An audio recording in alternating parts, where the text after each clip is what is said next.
Yesterday, I came across a disturbing video from Cincinnati, Ohio, and it's now making the rounds on the internet. And the story is making the rounds on the internet. I think it's fair to say it's gone viral.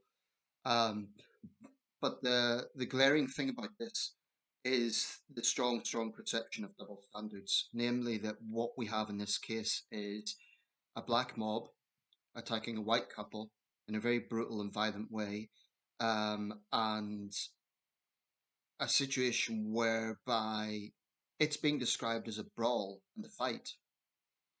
And I think any honest observer would be absolutely correct in saying if this was the other way around, if it was a black couple attacked by a large group of white people, you could be absolutely sure the NAACP and all the other civil rights groups in the United States would be all over it. There would be angry protests across the country, probably some riots. It would be it wouldn't just be a big story, it would be, a mobilizing event. Now, this is a big story because it's went around. But even Fox News is describing it as a brawl and a fight, which is surprising. I'm going to read out a report from the BBC. I'm surprised they're even covering it, to be honest. But I want to say from the outset, firstly, it's disgusting to watch. It is absolutely repugnant. JD Vance is not my favorite person in the world. I don't like the guy, but he is correct to say it's disgusting to see.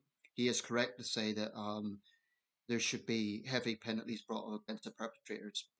Um, it's it's very disturbing. As a general principle, I think anyone who is part of a mob that attacks a much smaller group or an individual is a low life card. And frankly, I don't care who started this. Even if the white couple happened to be saying insulting things or, they were a little bit vocal or something, who knows? Who knows? It frankly doesn't matter because what you have is a large mob violently attacking just two people, one of them a middle-aged woman.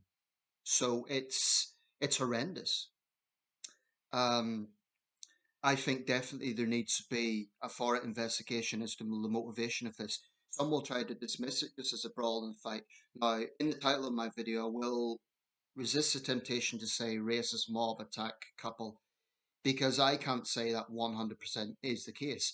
But I think it's highly likely. I think it's not inconceivable that in the height of their rage and the height of their madness, they looked at that white couple and felt hatred because they were white. Um, you might argue that they could do that to another black couple, but it's I think I'd be very surprised if there wasn't a racial component to this. And it's a simple empirical fact that if it was the other way around, no one would be stopping to check, oh, well, was it really a race thing? No, if it was a white group attacking a black couple, people would absolutely immediately say it's definitely a racist attack. So these caveats are only applied when the victims are white. Why is that? Um, and I'm going to read out in the report. Um, the group on Facebook that initially posted this said that there were black men trying to intervene and help. That may be true, and credit to them. But you would have a similar situation if a white mob was attacking a black couple. There'd be white individuals trying to help. That doesn't minimize the fact that there may well be a racial component to this. Without question, there is double standards in America as to how these things are applied. I've mentioned before the zebra case in San Francisco that was known as the zebra murders, 1974. Um, about a dozen white people were killed, murdered, solely for being white by a black gang. Now, that gang did get long prison terms, but it's an example of an infamous hate crime that has just been forgotten to history. Even Californians don't really remember it. That's saying something. I think there are deep double standards in America. I think some so-called civil rights leaders cherry pick what sort of racism that they're against. I mean, where's Al Sharpton? Where's other civil rights leaders who would be all over this if the victims were black? As for the likes of Black Lives Matter, you could be damn sure they'll be making excuses for it. So those double standards are infuriating. We see them in the UK as well. When the victim is white, it just gets dismissed as an attack or a fight that got out of hand or something. Um, a truly egalitarian society would treat all citizens as equal victims. I mean, if someone, if there's evidence that these people were targeted for being white, I think hate crime charges should be brought against the assailants. And I hope the ringleaders get years behind bars, because this wasn't just a few punches thrown, this was a prolonged violent assault that left a middle aged woman hospitalized. I mean, the footage is really, the photos, excuse me, is really harrowing. She's got bruises all over her face. I haven't seen photos of the male victim, but it's a pretty violent, sustained assault, and some of those people were clearly getting involved that had no business getting involved. They are low life cards and they need to be arrested as well. So far, Cincinnati police have arrested 5 people. There were clearly a lot more than 5 involved. So they should be under pressure to reveal the names of the others. And if they don't, they should be threatened with longer sentences. Um, these people need to be treated like the criminal thugs that they are. Without further ado, I'm going to read out the report. Um, and because it's not mentioned in this, I'll say it. The cousin of one of the thugs has claimed, if this was, this is an incredible thing. She actually said, the only reason this is getting lots of coverage is because the victims were white. That is an astonishing claim. If the victims were black, you could be damn sure there would be nationwide protests. So not only is she trying to make excuses for her thug cousin, although she claimed she had sympathy for the victims, um, she's just trying to project a narrative that's that's in denial about what's happening. Um, it's absolutely infuriating, and it has to be said, this sort of thing happens in American cities all too often. In New York City, there have been black assailants attacking young women on the streets, and they're arrested, and the sentences are often pretty lenient. Again, if that was, say, white Klan members attacking black women, you could be damn sure it would be a different narrative. Um, the thing is, I can hold my head high on this issue because I'm absolutely consistent. If I saw a white mob, and there has been footage of that, certainly in American history, my goodness, attacking a black couple or black individuals, I, you know, my thinking is not white and black. My thinking is sympathy for fellow human beings. My thinking is those thugs need to be put behind bars. Um, so I think it's ironic what's actually happened. Go back 100 years, black people would be lynched in the street simply for being black, and it was barbaric and horrendous. Um, this, frankly, doesn't look much better. Had there not been some people intervening, and I assume the police eventually arrived, that couple would have been killed. I've no doubt about it.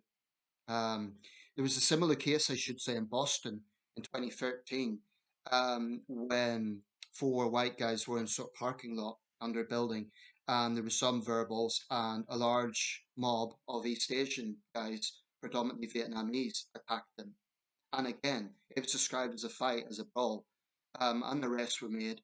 But there is clearly double standards when the victims are white. There's just no question about that. I don't know how anyone could rationally say that there isn't. So without further ado, I'll read this out. The report's by Mike Wendling. 3 people have been arrested in connection with a brawl in Cincinnati after footage of the incident went viral. Apologies, I do need to say one thing. There's a Cincinnati council member, and she is in hot water for something that she's come out with. I'm going to make a separate video about that because I think it's an absolute disgrace. Police in the US city earlier said they were searching for a total of 5 people in connection with the fight, which sparked reaction by Vice President J.D. Vance, Elon Musk, and others. Montiana's Merriweather, 34, Decra Vernon, 24, and Jermaine Matthews, 39, have been charged with assault and aggravated riot. According to police records, Mr. Merriweather and Miss Vernon were additionally charged with felonious assault, which is punishable by up to 8 years in prison. The melee broke out just after 3 a.m. local time on Saturday, according to Cincinnati Police Chief Teresa Fetche, that's Aheetge. Footage went viral after being posted online, including to a local crime-focused Facebook group. Mr. Merriweather was indicted earlier in July on weapons charges on account of receiving stolen property, but was released on bail after paying 10% of a $4,000 bond. Sounds like a charming piece of work. Police union officials criticised the judge in the previous case. Ken Cobra, president of the city's Fraternal Order of Police Lodge, told the Cincinnati Enquirer that Mr. Merriweather never should have been let out of jail. So this thing about career criminals being let out of jail, it's not just in Britain. Records indicate Mr. Merriweather is now being held on a $500,000 bond. Bond has been set at $200,000 for Miss Vernon and $100,000 for Mr. Matthews. Lawyers for the three could not immediately be identified. Interesting. Maybe they're struggling to get lawyers. Fox News and other US media reported the FBI is investigating the incident. It's unclear what triggered the brawl early on Saturday or what happened before or after people started recording the incident with their phones. One video showed two men square off, with bystanders variously filming, watching, and attempting to intervene before a vicious fight broke out. One of the men was surrounded by others who began beating him in the middle of a downtown street. Other scuffles broke out, and a man was seen punching a woman until she lost consciousness. I think that might be referring to the thug who sucker punched the woman. At a news conference on Monday, Chief Fedji said that out of the roughly 100 people in the area at the time, only one called police and that alcohol consumption played a part. What an absolute depressing saga of social corrosion that is. One person called the police out of about 100. They were fighting in front of traffic. Why didn't somebody else call us? The police chief said. Vice President Vance told a crowd in Canton, Ohio on Monday the incident was disgusting. What I saw, and I haven't seen the full context, but what I saw is a mob of lawless thugs beating up an innocent person, he said. I hope every single one of those people who engage in violence is prosecuted to the fullest extent of the law. Vance grew up nearby, and his half-brother Corey Bowman is running for mayor of Cincinnati. Bowman criticized city officials and called the video a wake-up call. Vivek Ramaswamy, a former Republican presidential candidate who also grew up in the area and is running for Ohio governor, criticized the response and accused leftists of being soft on crime. There's no denying this happens in Democrat-run cities. Chief Fiji said, Fitchy, that is, I'm not sure how that name's pronounced, said traffic was heavy in the area because of several events late on Friday, but officers were on the scene 6 minutes after the call. By that time, the assailants had scattered. 6 minutes after the call, but who knows when that call was made. So this was a highly prolonged attack. The virality of the video was also propelled by people suggesting that race was a motivation for the fighting, and that the story allegedly did not receive media attention. Several assailants were black and the victims were white. An on-air witness told local news station WXIX the confrontation began 15 minutes before the video started and a group was overheard making racial comments.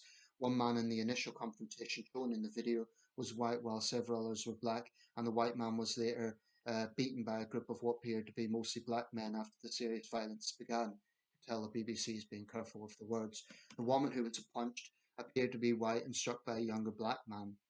Harmeet Dillon, Assistant Attorney General for Civil Rights, posted nobody in our great nation should be the victim of such a crime, and where race is a motivation, federal law may apply. Videos though also show black men trying to help quell the violence. Signal 99, the Facebook account that first brought some of the footage to light, posted that these are not blacks targeting whites simply for being white. Well, a lot of people will question that.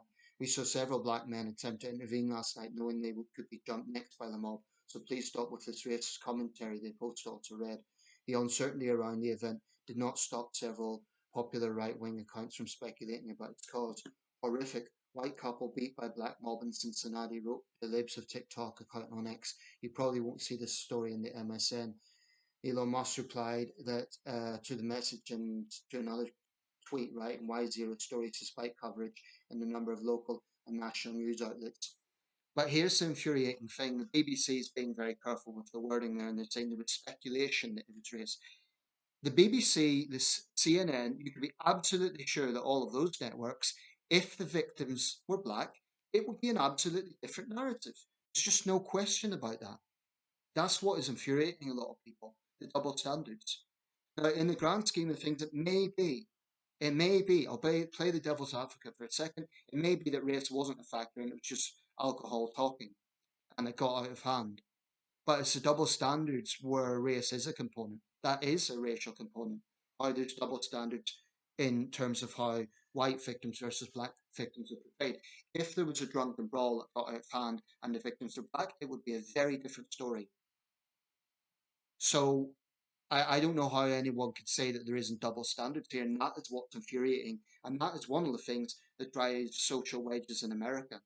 Um, because if you listen to the liberal left, America is a racist patriarchy where black people are routinely kept down and it's drenched in white privilege and all the rest of it. Where was the white privilege for this couple?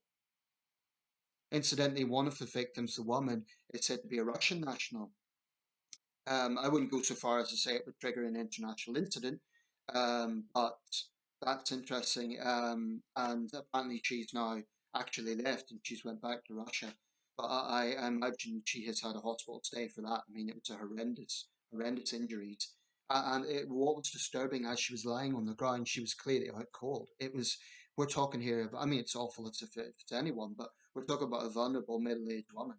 Um, whether the couple knew each other, or they just happened to be together, or whether they were a couple, or that's not clear. But I reiterate, even if the white couple had said something, and I don't know, I'm not going to victim blame. Even if they did, it's still no excuse for a bloody mob laying into them.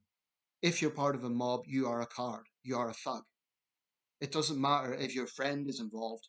One on one, when you have a mob attacking a small group of people or two people or one person, they, as far as I'm concerned, they lose any moral high ground.